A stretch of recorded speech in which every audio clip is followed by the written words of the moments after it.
we have been impressed by the amazing response that the government of China has executed in response to this epidemic. We have seen a situation where Kenyans are being taken care of, are being reached out to, and are being facilitated by the government of China and the people of China in ways in which show that the government of China and the people of China have a lot of respect for our people. We do not have a single Kenyan affected in China. Not one. They have been kept safe and they have been kept in very positive conditions.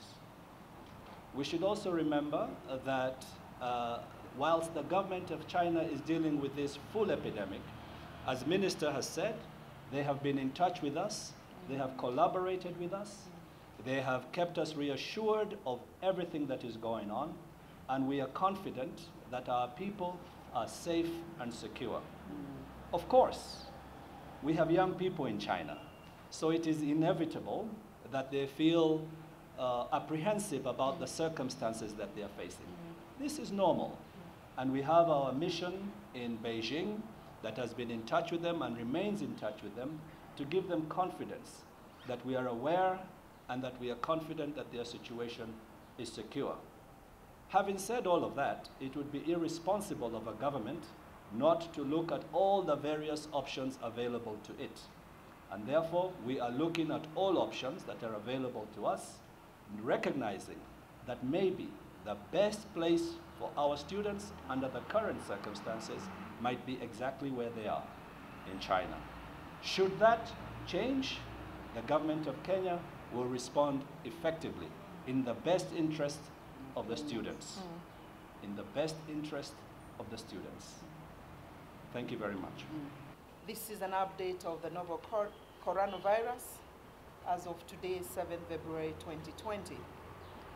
On 31st December 2019, China reported to the World Health Organization of an outbreak of a new coronavirus designated as 2019 nCoV in Wuhan city, Hubei province. On 30th January this year, the World Health Organization declared the novel coronavirus a public health emergency of international concern. The government of Kenya commends the government of the People's Republic of China for the efforts it has undertaken to contain the outbreak of coronavirus in China. The government takes this opportunity to recognize the great work undertaken by the government and the people of China in fighting the spread of the virus in China, and in particular in keeping safe and healthy Kenyan students caught up at the epicenter of the epidemic. Further, the government of Kenya continues to work closely with the government of China to monitor the well-being of Kenyans in China. The government is also working with other international and local agencies to strengthen the country's capacity to mitigate consequences of any potential spread of the virus in the country. As of today, 7 February 2020, 31,431 confirmed cases and 638 deaths have been reported globally, out of which 31,221 cases and 637 deaths have been reported in China. To date, we wish to inform the public that the government of Kenya has,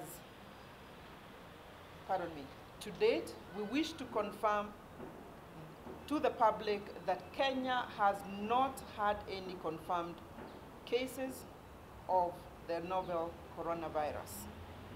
The government of Kenya advises Kenyans in China not on essential business travel to consider returning home. The government continues to maintain a heightened surveillance system at all points of entry, health facilities, and communities across the country. So far, the ministry, through its surveillance system, has been able to pick 7 suspected cases who have all tested negative for the coronavirus. Further, the government has put in place the following interventions. 1, in respect of governance, we have adopted a whole government and multi-agency approach at 2 levels. 1 is a policy level, the other is a technical level. Ministries, departments, and agencies with relevant roles to play have been brought on board to deal with the threat of the coronavirus. 2, on the diagnostic capacity, the government of Kenya, through the Ministry of Health and other agencies, have the necessary capacity. Arrangements are underway to have test kits in country for faster investigation. Number 3, screening is mandatory and is ongoing in all points of entry to minimize the risk of importation of the virus from the affected countries. Number 4, on human resources, health workers in both public and private health facilities continue to be sensitized on how to deal with the suspected cases. Additional health workers have been deployed, particularly to the Jomo Kenyatta International Airport.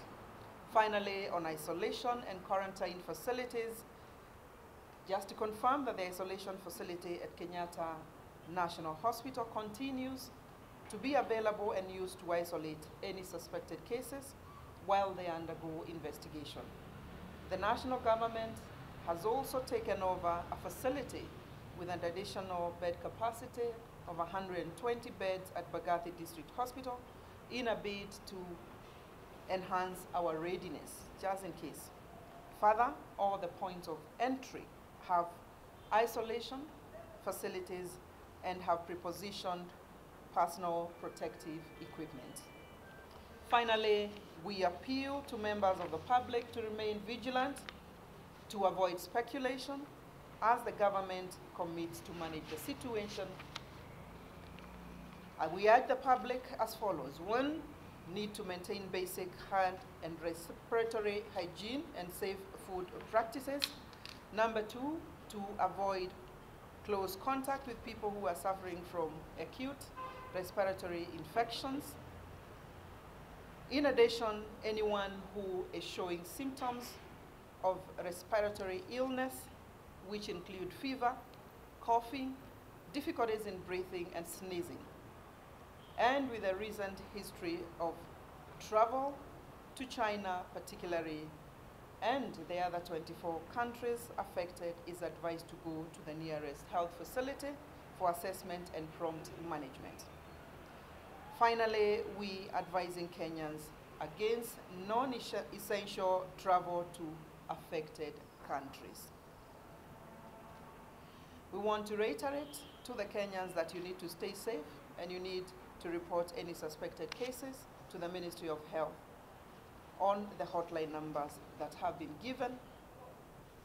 We shall continue to provide regular updates to the public. I thank you.